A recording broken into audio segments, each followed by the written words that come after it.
अस्सलामुअलैकुम दोस्तों, आज की इस वीडियो में हम बात करेंगे एक न्यू लिस्टेड कंपनी की VMS TMT लिमिटेड।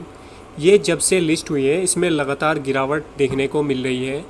ऐसी कंपनी में हमें क्या करना होता है ये आज की इस वीडियो में हम समझेंगे और इसमें एक बड़ी गिरावट की वजह क्या है ये भी हम देखेंगे और ऐसी कंपनी में इन्वेस्ट करना चाहिए या नहीं करना चाहिए ये भी हम आज की इस वीडियो में देखेंगे।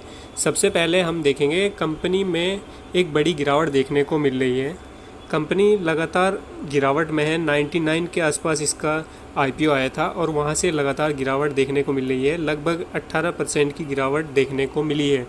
इसमें बड़ी गिरावट क्यों देखने को मिल रही है उसके लिए हम इसके फाइनेंशियल्स देखेंगे कि कंपनी के फाइनेंशियल कैसे हैं।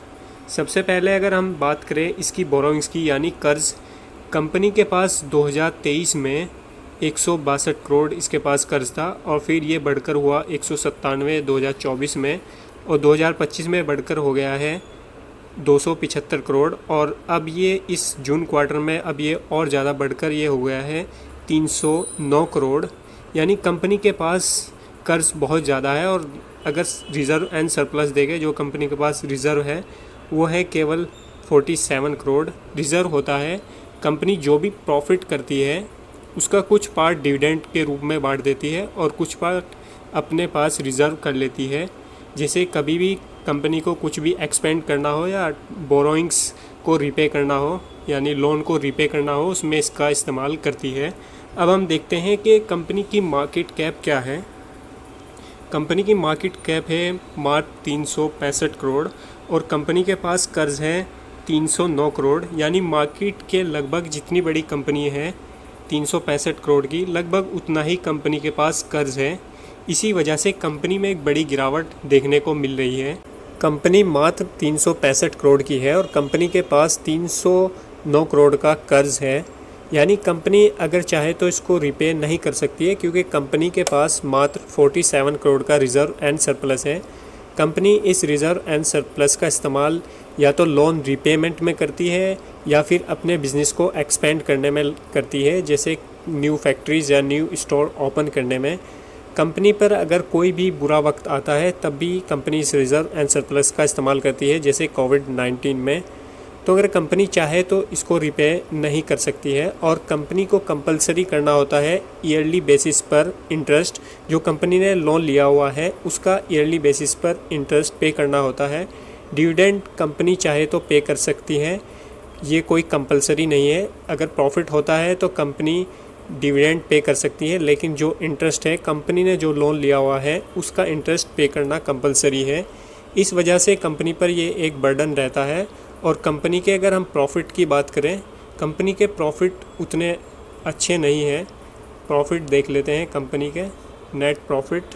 कंपनी का नेट प्रॉफिट देख लेते हैं। पिछले 4 सालों का नेट प्रॉफिट पहले था 7 करोड़ और ये घटकर रह गया था 4 करोड़ और फिर ये थोड़ा इंक्रीज़ हुआ है 13 करोड़ और अब है कंपनी का 15 करोड़ नेट प्रॉफिट। ये उतना बड़ा नंबर नहीं है क्योंकि कंपनी के ऊपर 309 करोड़ का एक बड़ा कर्ज़ है। उसके सामने नेट प्रॉफिट उतना बड़ा नहीं है क्योंकि कंपनी का इंटरेस्ट पे करने में ही एक प्रॉफिट का बड़ा पार्ट चला जाता है। तो कंपनी मात्र 365 करोड़ की है और कंपनी के पास कर्ज़ 309 करोड़ का है। मात्र 365 करोड़ की कंपनी है, ऐसे को ऑपरेटर किसी भी और घुमा सकता है। कोई भी बड़े पैसे वाला इसको ऊपर या नीचे घुमा सकता है। इसमें आपको अपर सर्किट भी देखने को मिल सकते हैं और इसमें लो सर्किट तो देखने को मिल ही रहे हैं। और अगर बात करें इस कंपनी की पूरे एनालिसिस की जो हमने एनालिसिस किया है कि ऐसी कंपनी को हमें थोड़ा उसके फाइनेंशियल जाकर देख लें कि कंपनी के पास कर्ज़ कितना है और कंपनी कितना नेट प्रॉफिट कर रही है और कंपनी के प्रमोटर्स या इन्वेस्टर कौन है। अगर इसमें इन्वेस्टर की बात करें, अगर कंपनी के इन्वेस्टर की बात करें, प्रमोटर के पास है 67%, एफआईज़ के पास है लगभग 4% और डीआईज़ के पास है 1.54% और पब्लिक के पास है 27%। जो भी न्यू लिस्टेड कंपनी है जैसे VMST लिमिटेड, ये कंपनी मात्र 365 करोड़ की है और फिर इसके ऊपर कर्ज भी 309 करोड़ का है। ऐसी कंपनी में बड़ा इन्वेस्ट करना कोई अच्छा डिसीजन नहीं होता है क्योंकि जो भी ऑपरेटर होता है ऐसी छोटी कंपनी को किसी भी तरफ घुमा सकता है। इसमें अपर सर्किट भी आपको देखने को मिल सकते हैं और लोअर सर्किट भी देखने को मिल रहे हैं।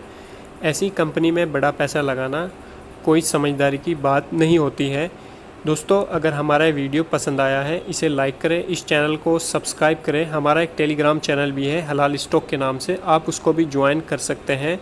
मिलते हैं नेक्स्ट वीडियो में, तब तक के लिए खुदा हाफिज़।